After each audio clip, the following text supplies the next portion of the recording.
when it comes to what couples argue about, right? Which is the number two reason for divorce is arguing and conflict. The, okay, the number one argument and the reason for arguing is goals and roles. The number two is work and finance. Okay, so and I think it's more of the work than the finance, to be honest. And the number three thing is children, right? So again, this is top heavy. This is top heavy.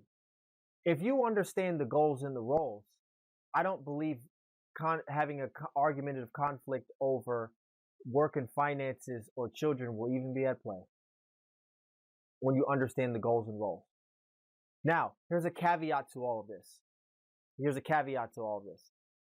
Right? And John Gottman, one of the leading individuals on relationships and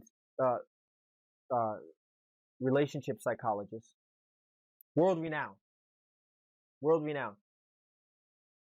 came to the conclusion that in general, when it comes to arguing, that couples just argue perpetually about absolutely nothing.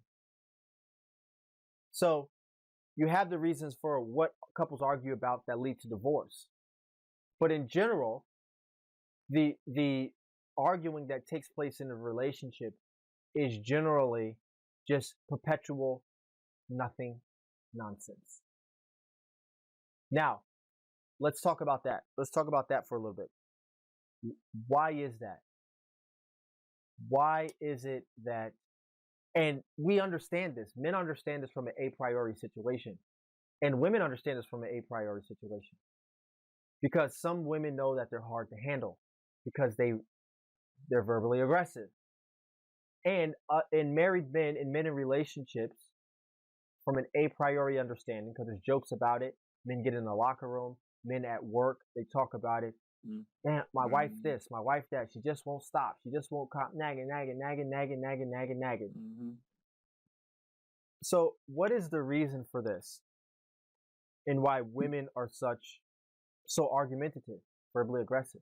The reason for this is stats and studies have shown that women are verbally and indirectly aggressive at tremendously higher rates than men are. The clinical research is clear. I'll say this again. Women are indirectly and verbally aggressive at higher rates than men are. Other studies have shown at minimum,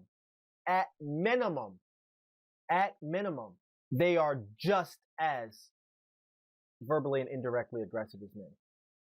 But on average, they are higher verbal and indirect aggression. So what does this mean? This means that women engage in all sorts of aggression, innuendo, gossip, character destruction,